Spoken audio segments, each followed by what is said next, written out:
ငွေဟောက်ရုပ်တံပြနှင့်ဆရာဆန်ရွာကလူသေ3 ဦးရန်ကုန်မြို့ရေကျော်ရက်ကွက်အတွင်းရှိစားပလင်းမောင်ကောင်း၏အင်္ဂလိပ်အတွင်း၌မြေအိုးနှင့်ကျူထားသောလက်ဖက်6ခါခါရေနွေးချမ်းအိုးမှအငွေ့များတစ်ထောင်ထောင်ထွက်လျက်ရှိသည်မောင်ကောင်းသည်အိတ်ကပ်အများကြီးပါသောကုတ်အင်ကြီးအိုကြီးကိုမြန်မာဘူးဆိုးနှင့်တွဲဖက်ဝတ်ဆင်ထားရင်းနှက်ခမ်းနားတွင်ကပ်နေသောဆေးပေါ်လိတ်တို့ကြီးကိုလက်ကြားညက်ကခပ်ပြင်းပြင်းတစ်ချက်ဖွာလိုက်၏မိခိုးလုံးကြီးများကဦးကားနှင့်ထွက်လာပြီးမျက်နှာကျက်စီသို့ဝဲဝဲတက်သွားကြသည်သူသည်စပွဲပေါ်ရှိငွေဟောက်ရုပ်ထုစစ်ထားသောရှေးဟောင်းတံပြားဝိုင်းကလေးကိုမှန်ပြီးလူဟောင်းကြီးဖြင့်စစ်စစ်ဆက်ဆက်ကြည့်နေ၏ထိုစဉ်လေကားအတိုင်းခြေတံပြင်းပြင်းနှင့်တက်လန်းလာသူကအခြားသူမဟုတ်မောင်ကောင်း၏လူယုံတော်ပလိတ်အရာရှိ IPG ဦးဆန်ရှားပင်ဖြစ်ချေသည်ဟေးလူမောင်ကောင်းခမည်းကတော့ညကြီးတန်းကောင်ဆေးပေါ်လိတ်ခါခါတောက်ပြီးအေးဆေးနေနိုင်သေးတယ်ဗျာဟောဒီမှာကတာမျိုးဘက်ကကြေးနန်းစာတစ်ဆောင်ရောက်လာလို့ကျွန်တော်ပြေးလွှားလာခဲ့ရတာ IPG ဦးဆန်ရှားကပျော်ပျော်ဆိုဆိုဖြင့်ရေနွေးချမ်းတစ်ခွက်ကိုငှဲ့ကပလုတ်နှင့်အုံနောက်ထဲရှင်းသွားအောင်တောက်လိုက်ရင်လက်ထဲကကြေးနန်းစာစက်ကူကိုစပွဲပေါ်သို့ချလိုက်၏မောင်ကောင်းကစစ်လိပ်ပြာကိုလက်ခလဲဖြင့်တဖြည်းဖြည်းတောက်ချလိုက်ရင်ခပ်ပြုံးပြုံးလေတန်းဖြင့်ဆိုသည်အေးဗျာ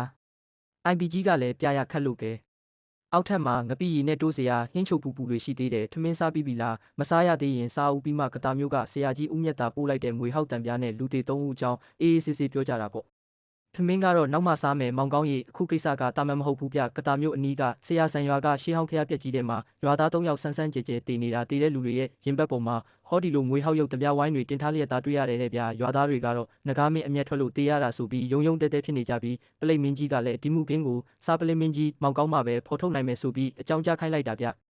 မောင်ကောင်းသည် IPG ၏စကားကိုနားထောင်ရင်းစပွဲပေါ်ကငွေဟောက်တံပြားဝိုင်းကိုကောက်ကင်လိုက်၏သူ၏မျက်မှောင်ကြီးကကုတ်ကနေဖြစ်သွားသည်အင်းတည်တဲ့လူ3 ယောက်ရဲ့လက်ဖွားပြင်ပေါ်ကလက္ခဏာတွေကိုငါကိုယ်တိုင်သွားကြည့်မှပဲဒီငနဲသားလူသက်သမားရဲ့ဇာတ်ကြောင်းကိုဖတ်လို့ရလိမ့်မယ် IPG ကခမည်းလဲထမင်းမြင်မြင်စားပြီးရင်ခီးဆောင်တစ်တာပြင်ပြီးတော့ငါတို့မနဲ့အစောကြီးမိရထားနဲ့ကတာမျိုးကိုချက်ချင်းခီးဆက်ကြမယ်ဗျာရန်ကုန်ဘူတာကြီးမှမိကိုဦးကနဲ့ထွက်ပေါ်လာပြီးနောက်ကုတ်ကလတ်နှင့်ခီးနှင်လာသောမြောက်ပိုင်းဆွဲမိရထားကြီးပေါ်တွင်မောင်ကောင်းနှင့် IPG ဦးဆန်ရှားတို့သည်အထက်တန်းတွဲငယ်တစ်ခု၌မျက်နှာချင်းဆိုင်ထိုင်နေကြ၏ကတင်းပေါက်အပြင်ဘက်တွင်မူမြမလဲကွင်းပြင်ကျဲကြီးများနှင့်တစ်ပင်ကြီးများကယထာရှိန်ကြောင့်အနောက်ဘက်သို့ဒုံဆိုင်ပြေးလွှားကြံရစ်ခဲ့ကြသည်မိုးကတဖွဲဖွဲရွာသွန်းနေသဖြင့်လေထုကဆိုးဆိုးအေးစိမ့်လျက်ရှိပြီးမြေပြင်ပေါ်မှမြေညီနှံတင်းတင်းကယထာတွဲအတွင်းအထိစိတ်ဝင်နေ၏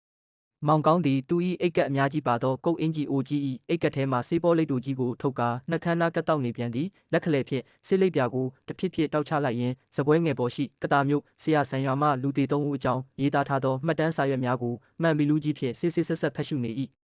နေစမ်းပါဦးမောင်ကောင်းရဲ့ခမည်းကကတာမျိုးကဆရာကြီးဦးမြတ်တာပို့လိုက်တဲ့အဲ့ဒီမွေဟောက်ရုပ်တံပြားဝိုင်းကိုကြည့်ပြီးဘာတွေများအကွက်ချနေတာလဲဗျကျွန်တော်အထင်တော့ဒီရွာသား3 ယောက်ဟာတောထဲမှာယတနာတိုက်သွားရှာရင်းနဲ့မွေဆိုးကြိုက်လို့တေကြတာလည်းဖြစ်နိုင်တာပဲမဟုတ်လား IPG ဦးဆန်ရှားကယထာပေါ်ကရေနွေးဦးဟောင်းကြီးထဲမှရေနွေးချမ်းပူပူကိုခွက်ထဲငှဲ့ကအငွေ့တစ်ထောင်ထောင်နဲ့တောက်ရင်းရှွတ်နောက်လှမ်းမေးလိုက်၏မောင်ကောင်းကဆေးပေါ်လိမ်မီကိုလုံးကြီးများကိုဦးကန်နဲ့ထွက်လာအောင်ဖွာထုတ်လိုက်ပြီးနောက်ခေါင်းကိုအတာခါရမ်းကအေးအေးဆေးဆေးပင်ပြန်လဲဆူလိုက်သည်အေးဗျာ IPG ကလည်းတွေးတက်လိုက်တာမွေကြိုက်လို့တေးတာဆိုရင်တေးတဲ့လူ3 ယောက်စလုံးရဲ့ရင်ဘတ်ပေါ်မှာဒီမွေဟောက်ရုပ်တံပြားဝိုင်းတွေကဘလို့နီးနဲ့အစီအရီရောက်နေမှလဲပြပြီးတော့ဆရာကြီးဦးမြတ်တာရဲ့ကျေးနန်းထဲမှာရေးထားတာတခုရှိသေးတယ်တေးတဲ့လူ3 ယောက်စလုံးဟာခန္ဓာကိုယ်မှာငွေစိတ်တက်ပြီးမင်းမောင်နေပေမဲ့သူတို့ရဲ့မျက်နှာတွေကတော့အိပ်ပျော်နေတယ်လို့မျိုးတည်ငြိမ်လို့နေတယ်တဲ့ဗျဟေးဒါကတော့စမ်းကြယ်လှကြည်လား IPG ကရေနွေးချမ်းခွက်ကိုချရင်းမျက်လုံးပြူးသွားသည်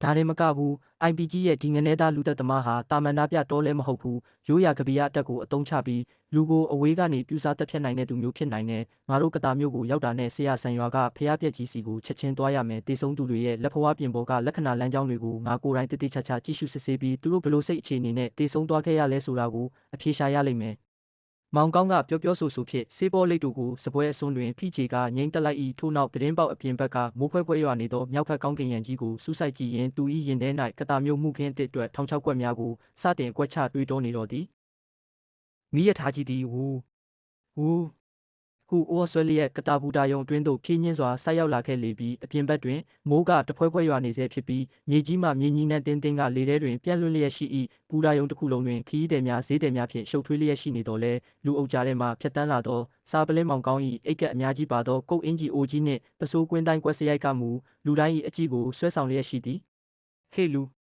မောင်ကောင်းဟိုမှကတာမျိုးကပလိတ်အဖွဲ့ကမြင်းလဲနဲ့လာကြိုနေပြီဗျ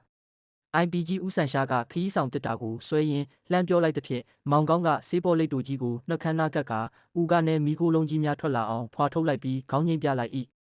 မြင်းလဲကြီးသည်ကတာမြို့၏ရှုံးပွက်ထူသောလမ်းမများအတိုင်းတုံတုံချိချိဖြင့်မောင်းနှင်လာခဲ့ရာမကြာမီအချိန်တွင်မှပင်မြို့စင်ကြီးဖုံးရှိဆရာကြီးဦးမြတ်တာ၏ဝါချံဝင်းအိမ်ကလေးစီသို့ရောက်ရှိလာတော့သည်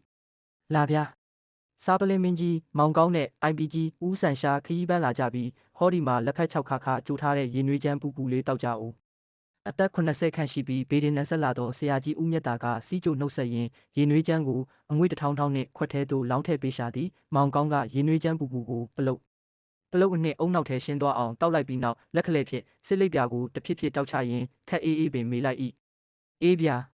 ဆရာကြီးရဲ့ကျေးနန်းစာကြောင့်ကျွန်တော်တို့ချက်ချင်းဆင်းလာခဲ့တာပဲကဲပြောစမ်းပါဦးဆရာဆန်ရွာကဖျားပြက်ကြီးထဲမှာတည်နေတဲ့လူ3ယောက်ရဲ့အခြေအနေကဘယ်လိုလဲဗျ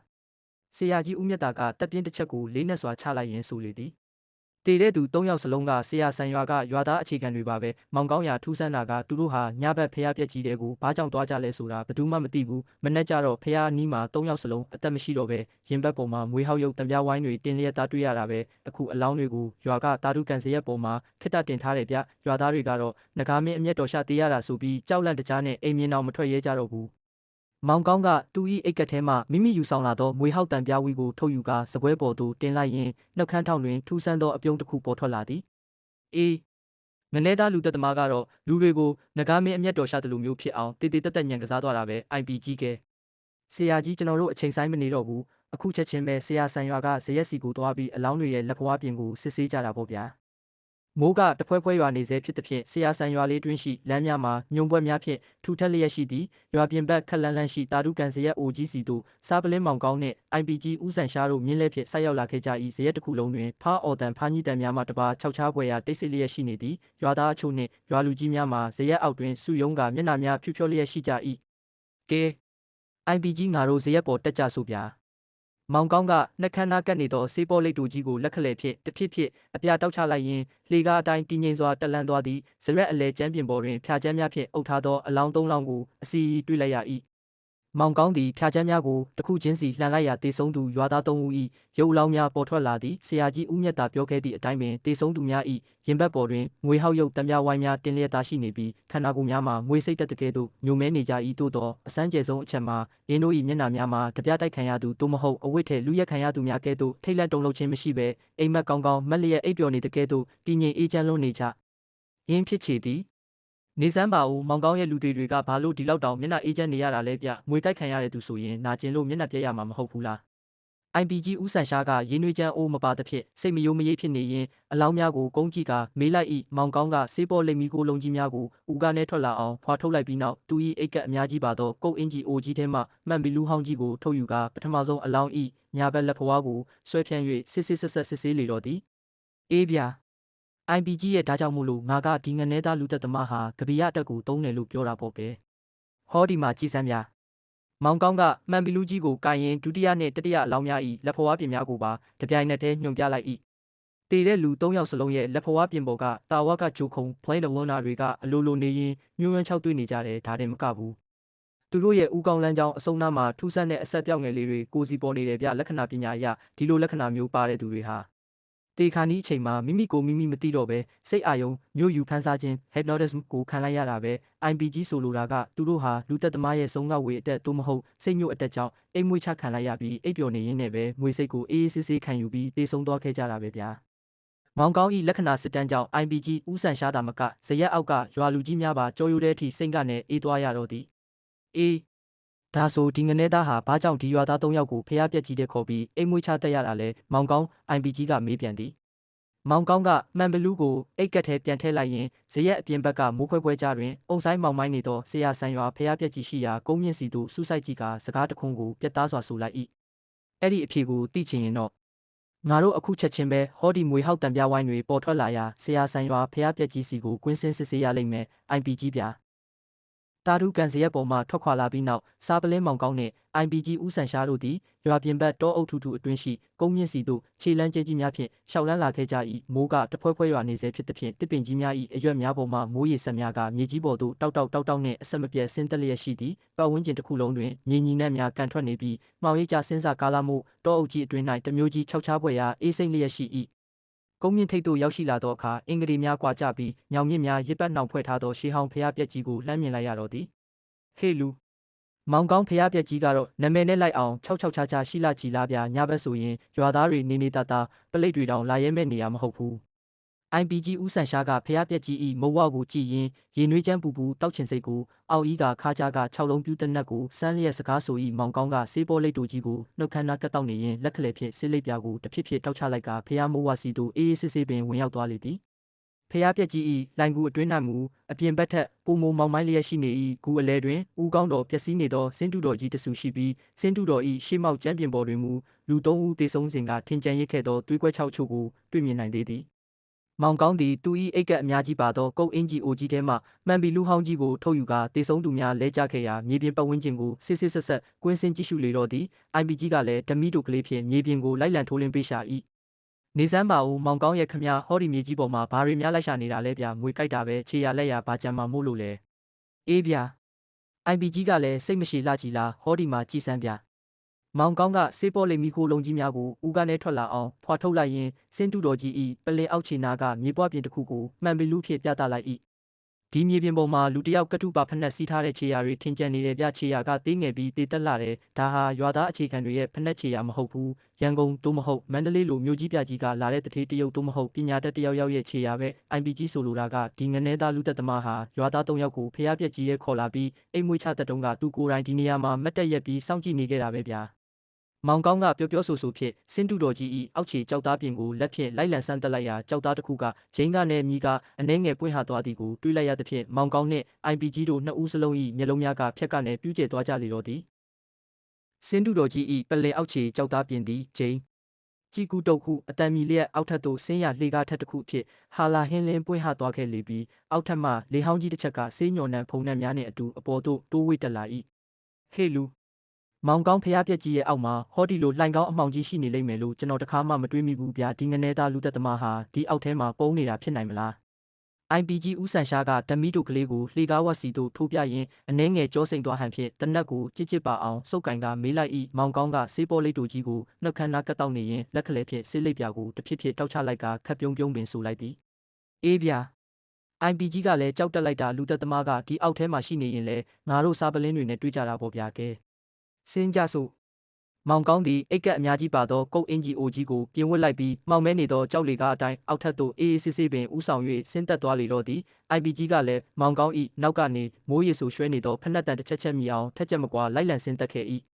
လေကားချေရင်သို့ရောက်ရှိလာသောအခါကျယ်ဝန်းလာသောရှေးဟောင်းလှိုင်ကူခမ်းမကြီးတစ်ခုဖြစ်နေသည်ကိုတွေ့ရသည့်အခန်းလယ်တွင်ကြောက်သားဖြင့်ထုစစ်ထားသောဇပွဲအိုကြီးတစ်လုံးရှိပြီးဇပွဲပေါ်တွင်မူလက်ဖက်6ခါခါကြိုထားဟန်တူသောမြေအိုးဟောင်းတစ်လုံးနှင့်ရင်နွေးကြမ်းကွက်အချို့ကစင်ကလျာရှိနေချေပြီးအစမ်းကျယ်ဆုံးအချက်မှာထိုကြောက်ဇပွဲပေါ်တွင်ငွေဟောက်ရုပ်တများဝိုင်းများပြုလုပ်ရာတွင်အသုံးပြုသောတံပူပုံစံခွက်ကြီးတစ်ခုနှင့်ကတ္တရာဆေးအိုးကြီးတစ်လုံးကိုပါတွေ့ရှိလိုက်ရခြင်းဖြစ်၏မောင်ကောင်းကစေးပေါ်လိမီခိုလုံးကြီးများကိုဦးကနေထွက်လာအောင်ဖွာထုတ်လိုက်ရင်ကြောက်စားပွဲပေါ်ကရင်နွေးကြမ်းကွက်ကိုမှန်ပြီးလူဟောင်းကြီးဖြင့်တေးသေးချာချာစစ်ဆေးကြည့်ရှုလိုက်သည် IPG ဟောဒီမှာကြည်စမ်းပြဒီရင်နွေးခွက်ထဲကရင်နွေးချမ်းတွေကအငွေ့တာမထွက်တော့တာမအေးသေးဘူးပြဆိုလိုတာကငါတို့ဖျားဖို့ကိုရောက်ခါနီးအချိန်လေးတင်ဟောဒီလိုင်ကူတဲကလူတယောက်ဟာအလောတကြီးထွက်ပြေးသွားခဲ့တာပဲဟေး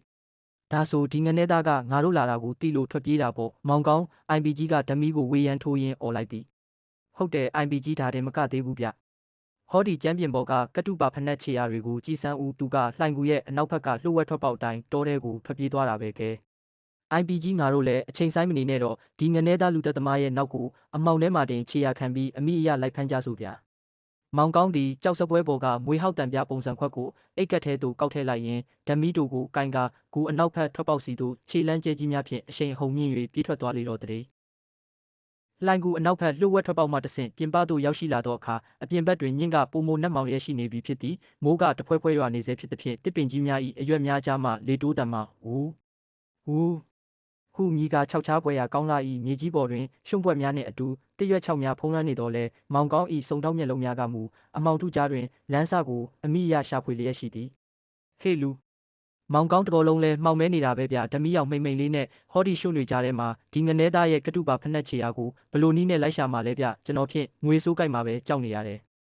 IPG ဦးဆန်ရှားကမိုးရေဆိုရွှဲနေသောသူ၏လက်ရှိဖက်နှက်ကြီးကိုရှုံ့နွန်ထဲမှခက်ခက်ခဲခဲဆွဲနှုတ်ရင်းဓမီကိုဝေယံထိုးကညီးတွားရှာ၏မောင်ကောင်းကမူသူ၏အိတ်ကပ်အများကြီးပါသောကုတ်အင်ဂျီအိုကြီးကိုမြှုပ်ဝတ်လိုက်ရင်းနှုတ်ခမ်းနားကပ်နေသောစေးပေါ်လိတ်တို့ကြီးကိုလက်ခလဲဖြင့်တဖြစ်ဖြစ်တောက်ချလိုက်ကခက်အေးအေးပင်ဆူလိုက်သည်အေးဗျာ IPG ကလည်းပြရာခတ်လို့ကတုပါဖက်နှက်ဆိုတာမျိုးကြီးပြကြီးကလမ်းချောတွေပေါ်မှာစီးဖို့ကောင်းတာဗျဟောဒီလိုတောလန့်ရှုံလန့်မျိုးပေါ်ရောက်လာရင်တော့ခြေရာကတာမန်ဖက်နှက်တွေထပ်ပိုပြီးထင်ကြံရစ်တတ်တယ်ဗျကဲဟောဒီမှာကြည်စမ်းဦးမောင်ကောင်းကဓမီတိုကလေးဖြင့်မြေကြီးပေါ်ကတစ်ရွက်6များကွာကျနေသည့်နေရာတစ်ခုကိုညွှန်ပြလိုက်၏ဒီငနေသားဟာအလောတကြီးထွက်ပြေးရတဲ့အတွက်ဖက်နှက်အောက်ခြေနဲ့မြေကြီးကက်ညှိပြီးချော်လဲခဲ့တဲ့ပုံစံမျိုးမြေပြင်ပေါ်မှာထင်ကြံနေတယ်ပြီးတော့ဟောဒီတကိုင်း6လေးတွေကိုကြည်စမ်းပြအသစ်ဆက်ဆက်ကျိုးပဲထားတာဆိုလိုတာကသူဟာငါတို့နဲ့တိတ်မဝေးတဲ့မြောက်ဖက်ကုန်းမြင့်လန်အတိုင်းဒုံဆိုင်ပြေးနေတာပဲ IPG ဟေးဒါဆိုရင်တော့မြင်မြန်လိုက်မှဖြစ်မယ်မောင်ကောင်းရီ IPG ကတနက်ကိုပြန်ပြင်ကင်ရင်းဆိုသည်အေးဗျာဒါပေမဲ့တတိတော့ထားရမယ် IPG ရဲ့ဒီငနေသားဟာလူတွေကိုအိမ်မွေးချပြီးတဝက်နဲ့အထိစိတ်ယူမိုက်တဲ့သူဆိုတော့ငါတို့နောက်ကလိုက်လာတာကိုသိရင်အမောင်တဲကနေပြန်ပြီးလှုပ်ကြံမှုထောင်ချောက်ဆင်ထားတာမျိုးလည်းဖြစ်နိုင်တယ်ဗျာ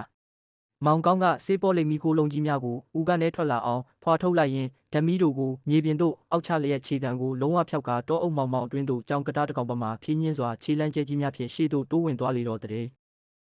မိုးကတဖွဲဖွဲရွာမြဲရွာနေစေဖြစ်သဖြင့်တောအုပ်ကြီးတစ်ခုလုံးအေးစိတ်မောင်ပိုင်းလျက်ရှိသည်စားပလင်းမောင်ကောင်းနှင့် IPG ဦးဆန်ရှားတို့သည်ခြေတံကိုလုံးဝဖြောက်ကတောလန်အတိုင်းလိုက်လံခြေရာခံလာခဲ့ရာတောဆက်ခတ်လန်းလန်းရှိကုန်းမြင့်လေးတစ်ခုပေါ်တွင်တည့်ရွက်6များဖြင့်မိုးထားသောတဲအိုပြက်ကလေးတစ်လုံးကိုလှမ်းမြင်လိုက်ရတော့သည်တဲအိုကလေးတွင်မှမိကိုမိန်မိန်လေးတစ်ခုအပြင်သို့လွင့်ပြောလျက်ရှိနေ၏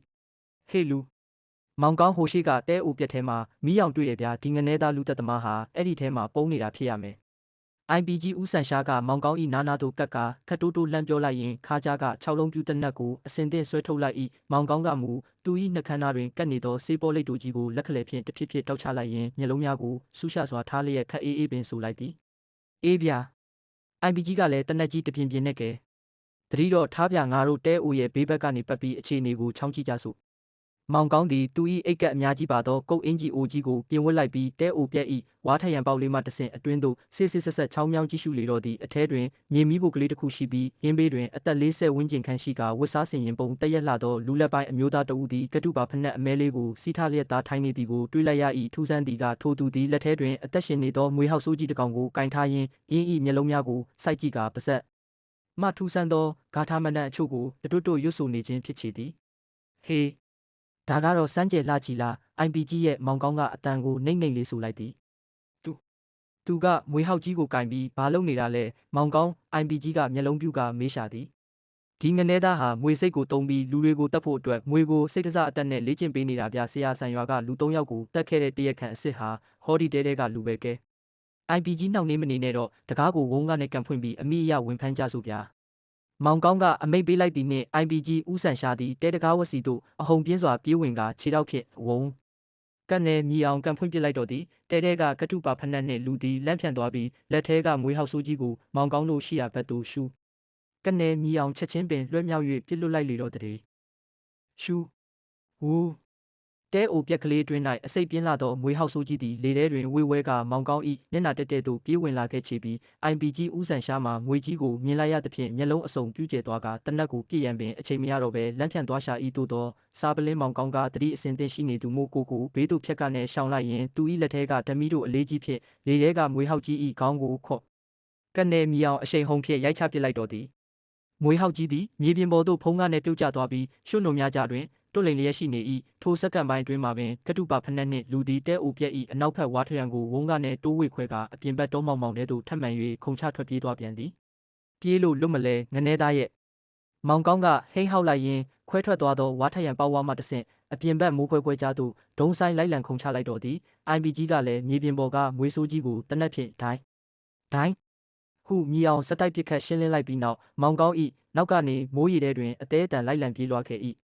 တောဆက်လန်းတစ်လျှောက်တွင်မိုးကတဖွဲဖွဲရွာနေစေဖြစ်သဖြင့်မြေပြင်ကရှုံ့ပွက်များကြောင့်ခြေလန်းတိုင်းမှာစေးကက်လျက်ရှိသည့်ကတုပါဖက်နှက်နှင့်လူဒီလန်းကိုအလွန်ကျွမ်းကျင်စွာဖြင့်အမောင်ထဲသို့တိုးဝင်ပြေးလွှားနေတော်လဲမောင်ကောင်းကစားပလင်းမောင်ကောင်းဖြစ်သည်သူသည်လက္ခဏာပညာနှင့်မြေပြင်အနေထားအရအရက်မျက်နှာကိုကောင်းစွာတွက်ချက်နိုင်သဖြင့်လူသက်သမားပြေးရဖြက်လန်းအတိုင်းရှေ့ကနေကြိုတင်ပိတ်ဆို့ရန်တစ်ပင်ကြီးများကြားမှဖြတ်ကျော်ကာလျှက်စီးပမာခုံလွှားလိုက်တော်သည်ဖုံး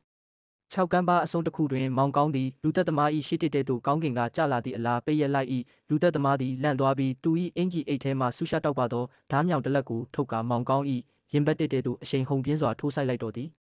မောင်ကောင်းသည်ကိုခါးဆောင်ကအမြန်ရှောင်လိုက်သဖြင့်ဓာချက်ကကုတ်အင်ဂျီစကိုသာဖြတ်သွား၏ထိုနှင့်အတူမောင်ကောင်းကလူသက်သမား၏ဓားကင်ထားသောညာဘက်လက်ကောက်ဝတ်ကိုဘဲဘက်လက်ဖြင့်ကြစ်ပါအောင်ဖမ်းဆုပ်လိုက်ပြီးညာလက်တီးပြင်းကြီးဖြင့်လူသက်သမား၏နဘေးစီသို့ခုတ်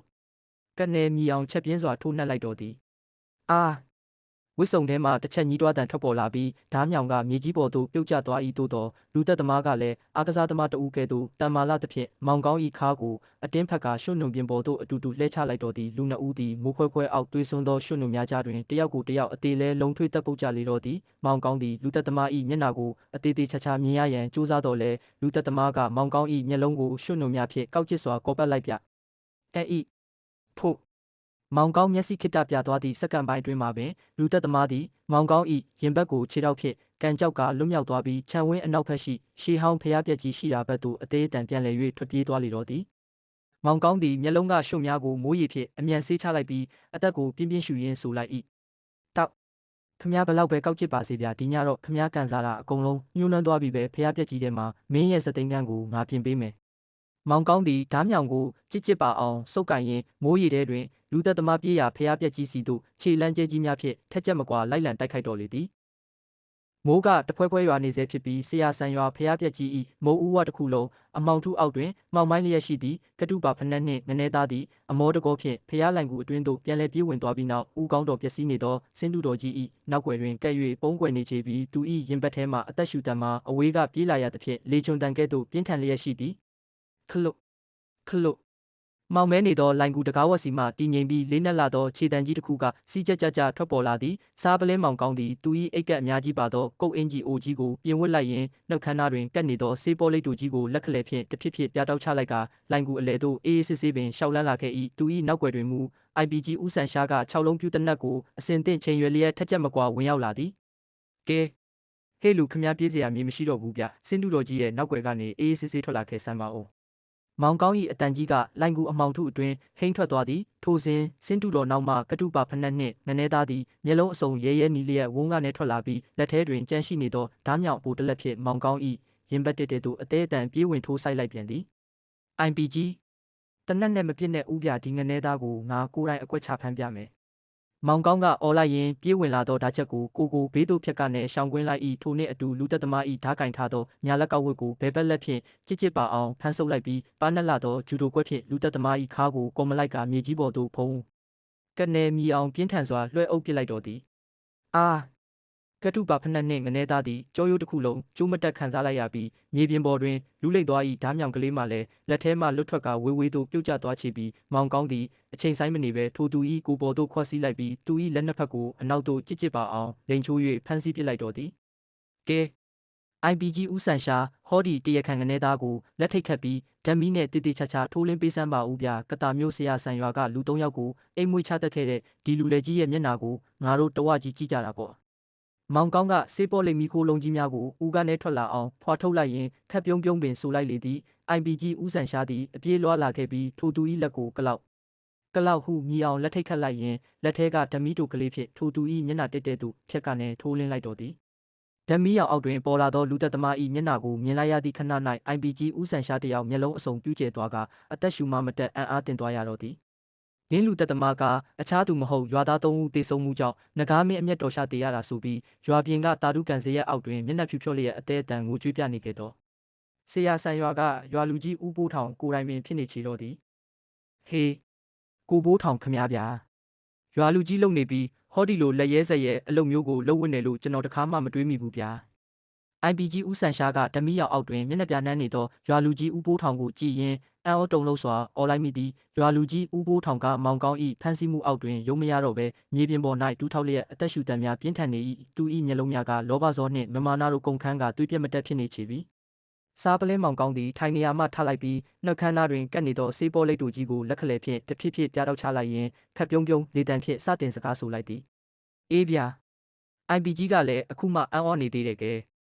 ကိုပိုးထောင်ခမရဲ့လက်ဖွားပြင်ကိုဟောဒီဓမီရောင်အောက်မှာစပွဲပေါ်တင်ဆန်းပါဦးမောင်ကောင်းကအမိတ်ပေးလိုက်သဖြင့် IPG ကဦးပိုးထောင်၏လက်ထိတ်ခတ်ထားသောညာဘက်လက်ဖွားကိုဖြန့်ပြီးဓမီဖြင့်ထိုးပြရှာသည်မောင်ကောင်းသည်သူ၏အိတ်ကပ်အများကြီးပါသောကုတ်အင်ကြီးအိုကြီးထဲမှမှန်ပြီးလူဟောင်းကြီးကိုထုတ်ယူကာဦးပိုးထောင်၏လက်ဖွားပြင်ပေါ်ကလမ်းကြောင်းများကိုအနီးကပ်စစ်ဆက်ကြည့်ရှုစစ်ဆေးလေတော့သည်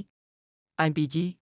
ဟောဒီမှာကြည်စမ်းပြခမရဲ့တနင်္ဂနွေကြိုခုံမော်ဒဆန်ပေါ်မှာထူးဆန်းတဲ့ကျုံးပုံတန်လက္ခဏာကြီးတစ်ခုကွက်ကွင်းပေါ်နေတယ်ဒါဟာလက္ခဏာပညာအရခမဟာအပြင်ပန်းမှာဂုံတရေရှိ ရွာလူကြီးလိုသူတော်ကောင်းလိုနေပြပေမဲ့ရင်ထဲမှာတော့အလွန်ကြီးမားတဲ့လောဘဇောနဲ့သူတစ်ပါးပစ္စည်းကိုမတရားလိုချင်တဲ့စိတ်ယူမှရှိနေတယ်ဆိုတာပြနေတာပဲဗျမောင်ကောင်းကဆေးပေါ်လိမ်မီခိုလုံးကြီးများကိုဦးကနေထွက်လာအောင်ဖွာထုတ်လိုက်ရင်းဆက်ပြောသည်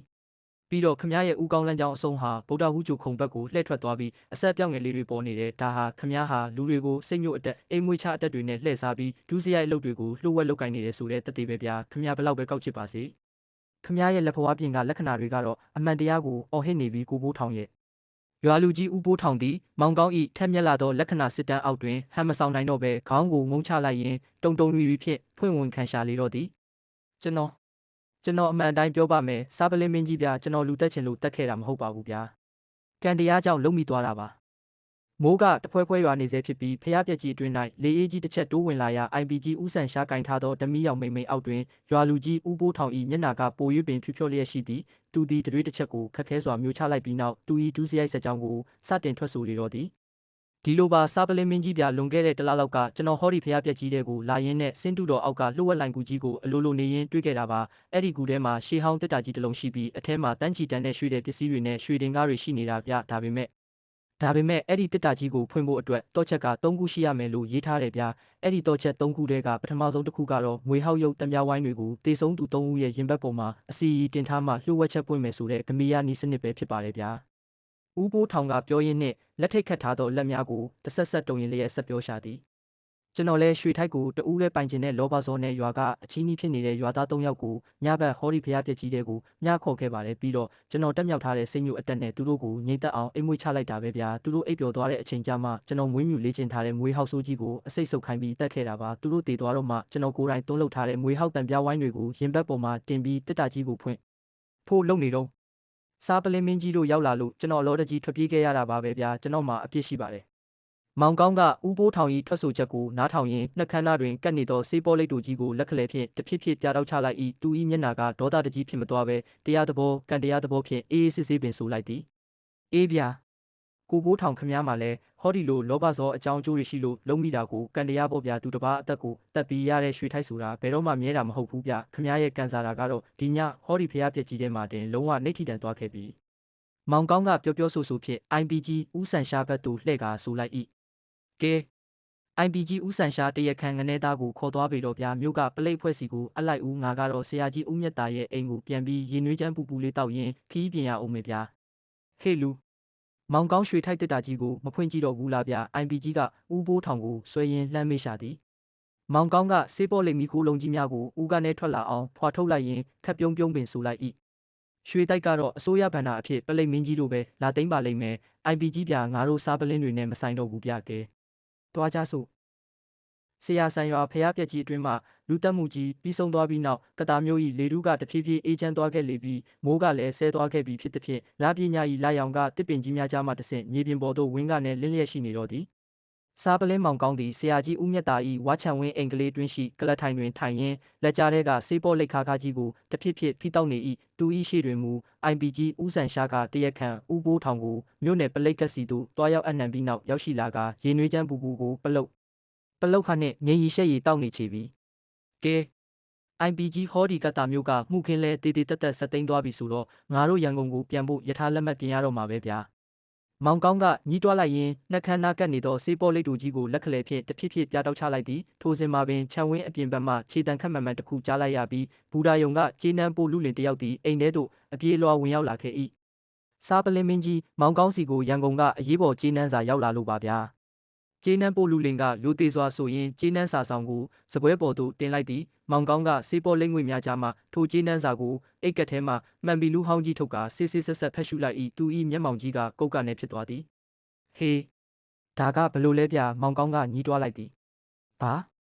ဘာစာမို့လို့လဲမောင်ကောင်းရဲ့ရန်ကုန်မှာဘာတွေထူးဆန်းလို့လဲ IPG ဦးဆန်ရှားကရေနွေးခွက်ကိုချရင်မျက်လုံးပြူကလှမ်းမေးရှာသည်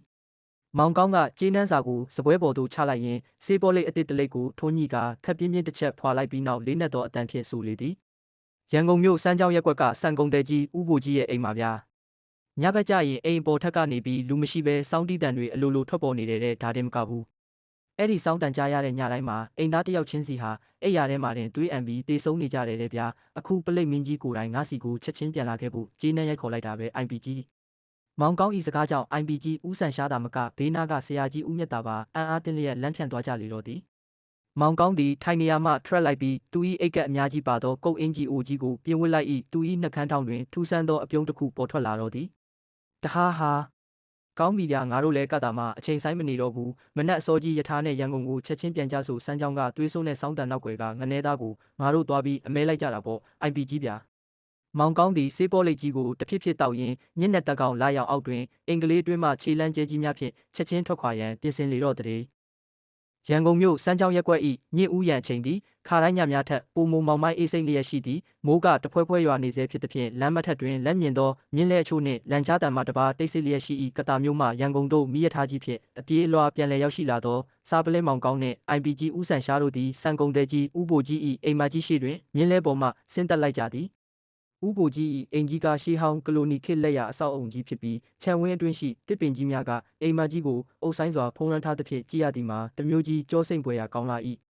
ဟေ့လူမောင်ကောင်းရောက်ချင်းပဲညာကြီးတက်ကောင်ကြီးဟောဒီအိမ်ကြီးစီကိုတန်းလာခဲ့ရတာဗျာကျွန်တော်ဖြင့်ရေနွေးချမ်းပူပူလေးတောင်မတော့ရသေးဘူး IPG ဦးဆန်ရှားကမိုးရေဆူရွှဲနေသောသူ၏လက်ရှိဖက်နှက်ကြီးကိုရွှွနွန်ထဲမှရုံထွက်ရင်းခါကြားက6လုံးပြူတဲ့နက်ကိုဆန်းလျက်ညီးတွားရှာ၏မောင်ကောင်းကမူသူ၏အိတ်ကပ်အများကြီးပါသောကုတ်အင်ဂျီအိုကြီးကိုမြှုပ်ဝတ်လိုက်ရင်းနှုတ်ခမ်းနားကပ်နေသောစေးပေါ်လိတ်တို့ကြီးကိုလက်ခလဲဖြင့်တဖြစ်ဖြစ်ပြားတောက်ချလိုက်ကခက်အေးအေးပင်ဆိုလိုက်သည်အေးဗျာ IPG ကလည်းစိတ်မရှိလှကြည်လားဟောဒီအိမ်ထဲကအသက်ဘေးကြုံနေရတဲ့သူတွေကရေနွေးချမ်းထက်ငါတို့စားပလင်းတွေကိုပို့ပြီးမျောလင့်နေကြတာဗျာကဲဝင်ကြစို့အိမ်ရှိတကားမကြီးကိုခောက်လိုက်သည်နှင့်အသက်50ဝန်းကျင်ခန့်ရှိပြီးမျက်နှာတစ်ခုလုံးဖြူဖြော့ကမျက်ရည်ဆက်လက်ဖြစ်နေသောစံကုန်တဲ့ကြီးဦးဘိုကြီးကိုယ်တိုင်တကားဖွင့်ပေးရှာသည်သူသည်မောင်ကောင်းနှင့် IPG ကိုမြင်သည်နှင့်တုံတုံရွရွဖြင့်စီးကြိုပြောဆိုတော့၏ကဲပါဦးစားပလင်းမင်းကြီးဗျာကျွန်တော်ရဲ့သားကြီးနဲ့တမိလက်တို့ဟာလွန်ခဲ့တဲ့2ညကအိမ်ပေါ်ထက်ကစောင်းတန်ကြပြီးတာနဲ့အိမ်ရထဲမှာတင်တွေးအံပြီးတည်သွားကြပြီဗျာအခုဒီညလည်းအပေါ်ထက်ကနေအလိုလိုနေရင်စောင်းတန်တွေပြန်ထွက်လာပြန်ပြီးဗျာကျွန်တော်ဖြင့်ကြောက်လွန်းလို့အောက်ထပ်မှာပဲတုံနေရတယ်ဦးဘိုကြီးပြောနေစဲမှာပင်အိမ်ဤအပေါ်ထက်စီမတ်တိန်တလင်းဖို့ဟုအလွန်အေးဆက်ပြီးနားထဲတွင်ကန့်ညိသွားစေတတ်သောရှေးဟောင်းမိမဆောင်းတန်ကြီးတစ်ခုအလိုလိုထွက်ပေါ်လာချေပြီးထိုဆောင်းတန်ကတာမန်တေးတန်မျိုးမဟုတ်ပဲလူဤစိတ်အာယုံကိုမြို့ယူဖန်းစားနေတကယ်သို့ထူးဆန်းလာ၏မောင်ကောင်းကစေးပေါ်လိမ်မီခိုလုံးကြီးများကိုဦးကနေထွက်လာအောင်ဖွာထုတ်လိုက်ရင်းသူ၏မျက်မှောင်ကြီးကကုတ်ကနေဖြစ်သွားသည် IPG ခမားတနက်ကိုအစင်တစ်ပြင်းများဟောဒီဆောင်းတန်နောက်ွယ်ကငနေသားဟာလူတွေကိုအဝေးကနေပြူစားတက်ဖြတ်နိုင်တဲ့အကွက်ဆန်းတစ်ခုကိုတုံးနေပြန်ပြီးကဲငါတို့အခုချက်ချင်းအပေါ်ထက်ကိုတိတ်တိတ်လေးတက်ပြီးစုံစမ်းကြစို့ဗျာမောင်ကောင်းသည်ဓမီတို့ကလေးကိုကင်ကအခြေတံကိုလုံးဝဖြောက်လျက်အိမ်အပေါ်ထက်လေကားအတိုင်းဖြင်းညင်းစွာစတင်တက်လန်းသွားလေတော့တဲ့စမ်းချောင်းအိမ်ကြီးအပေါ်ထက်လေကားအတိုင်းတက်လန်းလာစဉ်တိန်တလင်းဖို့ဆိုသောစောင်းတန်ကပုံမိုဆူရှာလျက်ရှိသည်လေကားထင်များမှာရှေးဟောင်းကျွန်းသားများဖြစ်သည်ဖြင့်ခြေလမ်းမလျင်အတန်မြည်သွားနိုင်တော်လဲစားပလင်းမောင်ကောင်းနှင့် IPG ဦးဆန်ရှားတို့ကမူခြေတံကိုလုံးဝဖြောက်ကကြောင်ကတားများပမာတိတ်ဆိတ်စွာတက်လန်းခဲ့ကြ၏အပြင်ဘက်တွင်မိုးကတဖွဲဖွဲရွာနေစေဖြစ်ပြီးတကိုင်းချောင်များကအိမ်မကြီး၏မှန်ပြတင်းပေါက်ကိုချစ်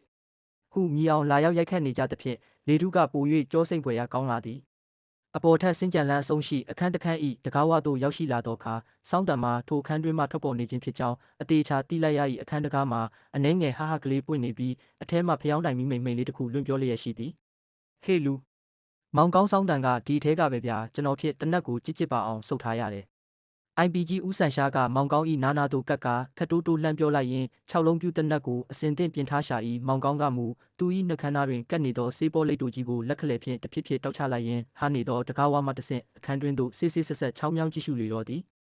အခန်းအလယ်တွင်ရှေးဟောင်းမြန်မာဆောင်းကြီးတစ်ဆောင်ရှိပြီးထိုဆောင်း၏ရှေ့တွင်မူအသက်20ဝန်းကျင်ခန့်ရှိကအသားဖြူဖြူစပင်ရှိရှိနှင့်မိမပြူတဦးသည်အဝတ်စားဖြူဖြူကိုဝတ်ဆင်ထားလျက်သားထိုင်နေသည်ကိုတွေ့လိုက်ရ၏သူမသည်မျက်လုံးများကိုစုံမိတ်ထားရင်းလက်ချောင်းများဖြင့်စောင်းကျိုးများကိုတဖြစ်ဖြစ်ခါရမ်းကစောင်းတီးနေခြင်းဖြစ်ချေသည်သို့သောအစမ်းကျဲဆုံးအချက်မှာသူမ၏နှာခေါင်းနှင့်ပါးစပ်တို့မှသွေးစိမ်းချို့ကမေးစေးတစ်လျှောက်တဆိုးဆိုးစီးကျနေခြင်းဖြစ်၏သူမသည်မိမိကိုမိမိနာခြင်းနေသည်ကိုပင်မသိတော့ဘဲစိတ်တစားအတက်ဖြင့်စောင်းကိုသာအဆက်မပြတ်တီးခတ်နေရှာသည်ဟေးဒါကတော့စမ်းကြဲလှကြည်လား IPG ရဲ့မောင်ကောင်းကအတန်ကိုနှိမ့်နှိမ့်လေးဆိုလိုက်သည်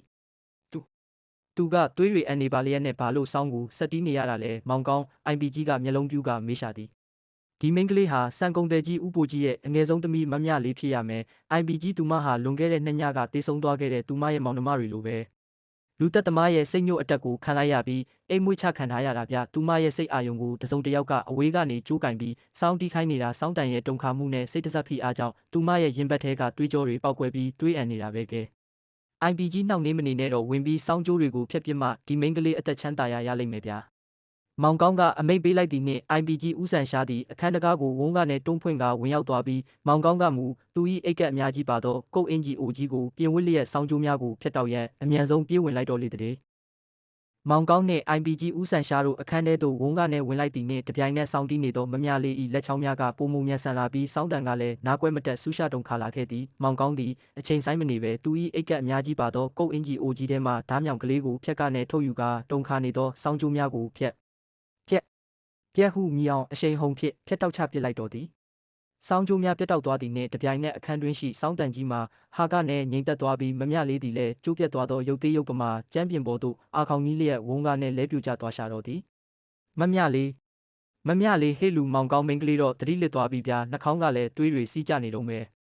IPG ဦးဆန်ရှားကတနက်ကိုအိတ်ထဲပြန်ထည့်ကမမြလေးဤဘေးတွင်ဒူးထောက်၍စိုးရိမ်တကြီးအော်လိုက်မိသည်မောင်ကောင်းကမူဆေးပေါ်လိတ်တို့ကြီးကိုနှက်ခမ်းနားကတ်တောက်နေရင်လက်ခလဲဖြင့်စစ်လိပ်ပြာကိုတဖြစ်ဖြစ်တောက်ချလိုက်ကဘာမှပြန်မပြောဘဲမမြလေးဤညာဘက်လက်ဖွားကိုဆွဲဖြန့်၍စစ်ဆက်ကြည့်ရှုစစ်ဆေးလေတော့သည်အေးဗျာ IPG ကလည်းပြာရခတ်လို့ဟောဒီမှာကြည်စမ်းမြသူမရဲ့လက်ဖွားပြင်ပေါ်ကတာဝကချိုခုံကကတာမျိုးကရွာသားတွေလိုပဲညွှန်းချောက်တွေ့နေတာမှန်ပေမဲ့သူမရဲ့နှလုံးသားလမ်းကြောင်းပေါ်မှာတော့ထူးဆန်းတဲ့အနီးဆက်ကြီးတစ်ခုထင်ထင်ရှားရှားပေါ်နေတယ်ဗျ။မောင်ကောင်းကဆေးပေါ်လိမ်မီခိုလုံးကြီးများကိုဦးကနေထွက်လာအောင်ဖွာထုတ်လိုက်ရင်လေးနက်စွာသုံးသက်ပြသည်။လက္ခဏာပညာအရဒီလိုအနီးဆက်မျိုးပေါ်တဲ့သူဟာအဝေးကနေစိတ်ညှို့ခံရယုံတင်မကဘူးသူမရဲ့ရင်ထဲမှာတစုံတစ်ယောက်ပေါ်အကြီးအကျယ်တန်ရောစင်ကြီးတဲ့စိတ်တစမီတွေတောက်လောင်နေခဲ့တာပဲ IPG ဆိုလိုတာကဒီငနဲသားလူသက်သမားဟာအပြင်လူမဟုတ်ဘူးဗျမမြလေးနဲ့အလွန်ရင်းနှီးပြီးသူမရဲ့တန်ရောစင်ကိုအတုံးချကအိမ်သားတွေကိုတတ်ခိုင်းနေတဲ့အနီးနားကလူပဲဖြစ်ရမယ်မောင်ကောင်းကပြောဆိုဖြင့်အခန်းပြတင်းပေါက်မှတဆင့်အပြင်ဘက်မိုးဖွဲကြားကိုလှမ်းကြည့်လိုက်ရာအင်ကြီး၏အနောက်ဘက်ခြံဝင်းအတွင်းရှိမြင်းဆောင်ဟောင်းကြီးစီမှဓမီရောင်မိန်လေးတစ်ခုဖြက်ကနဲ့လင်းသွားပြီးနောက်ချက်ချင်းပြန်မောင်းသွားသည်ကိုအမိအယမြင်လိုက်ရသဖြင့်မောင်ကောင်း၏မျက်လုံးများကတောက်ပသွားတော်သည်အေးငနဲသားကတော့အကွက်စိတ်လှကြည်လားအပေါ်ထက်ကစောင်းတန်ပြတ်သွားတာနဲ့သူအကြံပြတ်မှန်းသိလို့ထွက်ပြေးဖို့လုပ်နေပြီး IPG ကအိမ်ရှိကဦးဘိုကြီးကိုအမြန်ခေါ်ပြီးတမိဖြစ်သူကိုပြုစုခိုင်းလိုက်ဦးငါတို့နှစ်ယောက်ကတော့ဟောဒီအိမ်နောက်ဖေးကမြင်းဆောင်ဟောင်းစီကိုခြေတံဖြောက်ပြီးချက်ချင်းသွားကြစို့ဗျာမောင်ကောင်းသည်ဓားမြောင်ကိုကြစ်ပါအောင်ပြန်လဲဆုပ်ကိုင်ရင်အိတ်ကပ်အများကြီးပါသောကုတ်အင်ဂျီအိုကြီးကိုပြင်ဝစ်လျက်အခန်းပြင်ဘက်သို့ခြေလမ်းကျဲကြီးများဖြင့်အရှိန်ဟုန်မြင့်၍ပြေးထွက်သွားလေတော့တဲ့မိုးကတဖွဲရွာနေစေဖြစ်ပြီးအင်ကြီး၏အနောက်ဘက်ခြံဝင်းအတွင်းရှိမြင်းဆောင်ဟောင်းကြီးတစ်ခုလုံးအမောင်ထုအောက်တွင်တိတ်ဆိတ်မောင်ပိုင်းလျက်ရှိသည်မြေကြီးပေါ်တွင်ရွှံ့ပွက်များနှင့်မြင်းချေးနက်များကန်ထွက်နေပြီးမောင်ကောင်းနှင့် IPG ဦးဆန်ရှားတို့သည်ခြေတံကိုလုံးဝဖြောက်ကမြင်းဆောင်အိုကြီး၏ပျက်စီးနေသောတစ်သားတကားဝက်စီသို့ချင်းကပ်လာခဲ့ကြ၏ဟေးလူမောင်ကောင်းထဲမှာတော့မှောင်တိပဲပြစောင်းတန်တဲ့လူတွေကိုတတ်ခိုင်းတဲ့ဇက်ကောင်ဟာဟောဒီမြင်းဆောင်ထဲမှာတကယ်ပဲရှိနေတာဟုတ်လို့လားဗျ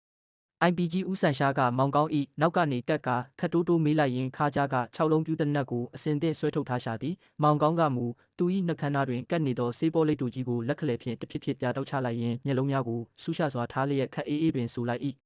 အေးဗျာ IPG ကလည်းစိတ်မရှိလှကြည်လားဟောဒီမြေကြီးပေါ်ကရွှွန့်ချရာတစ်တွေကိုကြည်စမ်းဥပြမမြလေးစောင်းတီးနေတော့ကတစုံတစ်ယောက်ဟာဒီမြင်းဆောင်ထဲကနေပြီးစိတ်တစဖိအားနဲ့လှိုင်းထုတ်ပြီးကျိုးကင်နေခဲ့တာအသေးချပဲကဲတတိထားပြီးအထဲဝင်ကြစို့မောင်ကောင်းကပြောဆိုဖြင့်တကားကိုညင်သားစွာတွန်းဖွင့်ကအထဲသို့ဝင်ရောက်သွားသည် IPG ကလက်ထဲကဓမီတို့ကလေးဖြင့်မြင်းဆောင်အတွင်းသို့ဖြက်ကနဲ့ထိုးလင်းလိုက်၏ဓမီရောင်အောက်တွင်ပေါ်လာသောမြင်ကွင်းကြောင့်မောင်ကောင်းနှင့် IPG တို့နှစ်ဦးစလုံး၏မျက်လုံးများကဖြက်ကနဲ့ပြူးကျဲသွားကြရတော့သည်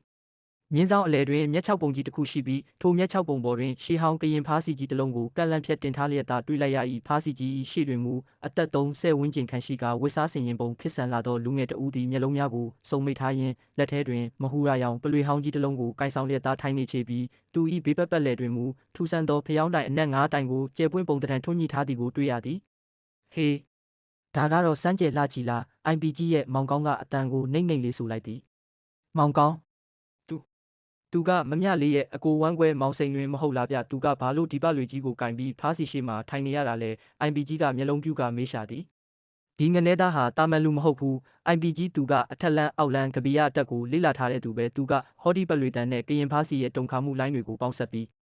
အိမ်ပေါ်ကမမြလေးရဲ့စိတ်အာယုံကိုလှမ်းပြီးညှို့ယူဖန်းစားနေတာဗျစောင်းတန်ကထွက်ပေါ်လာတာမဟုတ်ဘူးမမြလေးရဲ့စိတ်ထဲမှာစောင်းတန်ကြရအောင်ဒီပလွေနဲ့ဖားစီကိုတုံးပြီးအိမ်မွေ့ချကျိုးကင်နေတာကဲ IPG နှောင့်နှေးမနေနဲ့တော့လက်ထိတ်အစဉ်တစ်ပြင်ပြီးဝင်ဖမ်းကြဆိုဗျာမောင်ကောင်းကအမိတ်ပေးလိုက်သည်နှင့် IPG ဦးဆန်ရှားသည်6လုံးပြူတနက်ကိုချိန်ရွယ်လျက်မျက်6ပုံစီသို့အဟုန်ပြင်းစွာပြေးဝင်သွားတော့လေသည်ဟေ့ကောင်မောင်စိန်လွင်မလုံနဲ့လှုပ်ရင်တနက်နဲ့ပြစ်မှာပဲ IPG ဦးဆန်ရှား၏ဟိန်းဟောက်တန်ကြီးကမှောင်မဲနေသောမြင်းဆောင်ဟောင်းကြီးအတွင်မိုးကြိုးပစ်လိုက်သလိုမြည်ဟဲသွားသည်မျက်6ပုံပေါ်တွင်ထိုင်နေသောမောင်စိန်လွင်သည်မျက်လုံးများကိုဝုန်းကားနှင့်ဖွင့်လိုက်ပြီးနောက်သူ၏အကြံစီပျက်စီးသွားမှန်းသိလိုက်သဖြင့်လက်ထဲကမဟူရပါလွေကြီးကိုမောင်ကောင်းတို့ရှိရာဘက်သို့လွှဲမြောက်၍အတင်းဖြစ်ပေါက်ကထွက်ပြေးရန်ကြိုးစားတော့သည်သို့သောစားပလင်းမောင်ကောင်းကတတိအစဉ်တည်းရှိနေသူမို့ကိုဘေးသို့ဖြတ်ကနေရှောင်လိုက်ရင်ရှေ့သို့ခုံလွားကပြေးထွက်မိမောင်စိန်လွင်၏အင်ကြီးကော်လာကိုဘဲဘက်လက်ဖြင့်ကြစ်ပါအောင်ဖမ်းဆုပ်လိုက်၏ထို့နောက်ညာလက်တီးပြင်းကြီးဖြင့်မောင်စိန်လွင်၏ဝမ်ပိုက်စီတို့ခုတ်ကနဲမီအောင်ပြင်းထန်စွာထိုးနှက်လိုက်တော်သည်အာ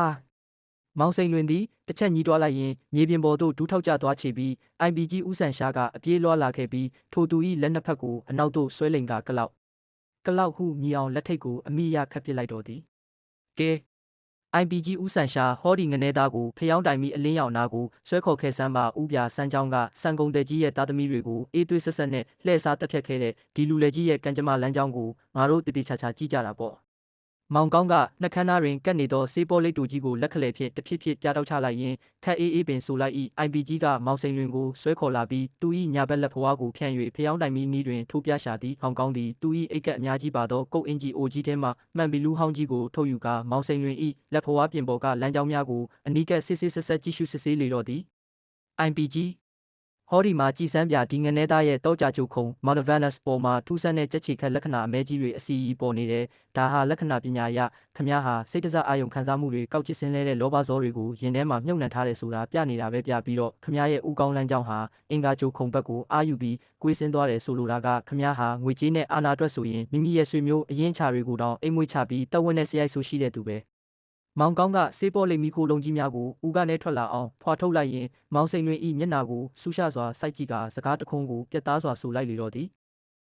မြင်းဆောင်အိုကြီး၏အမိုးသွချက်ဟောင်းများပေါ်သို့မိုးဆက်များကတဖွဲနှင့်အဆက်မပြတ်ဆင်းသက်လျက်ရှိသည်ဖျောင်းတိုင်မိတ်အောက်တွင်လက်ထိတ်ခတ်ခံထားရသောမောင်စိန်လွင်၏မျက်နာသည်ပြနှန်းလျက်ရှိနေချေပြီးသူသည်မောင်ကောင်း၏ဆူရှသောမျက်လုံးများကိုမကြည့်ဝင်ပဲခေါင်းကိုငုံချလိုက်ရင်တုံရီဖြင့်ဇက်ကြောင်းကိုစတင်ထွက်ဆိုလေတော့သည်ကျွန်တော်အမှန်တိုင်းပြောပါမယ်စားပလင်းမင်းကြီးပြကျွန်တော်ဟောဒီဥပိုကြီးရဲ့ဆန်းဆက်လုပ်ငန်းကြီးနဲ့ပိုင်ဆိုင်မှုအားလုံးကိုတဦးတည်းရချင်လို့အခုလိုလုပ်မိတာပါဗျာဥပိုကြီးမှာကတားကြီးနဲ့တမီးလက်ရှိနေတော့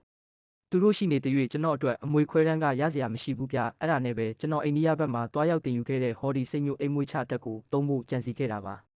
မောင်စိန်လွင်ကတတွေးတစ်ချက်ကိုခက်ခဲစွာမျိုးချလိုက်ပြီးနောက်တပြင်းချရင်ဆက်ပြောရှာသည်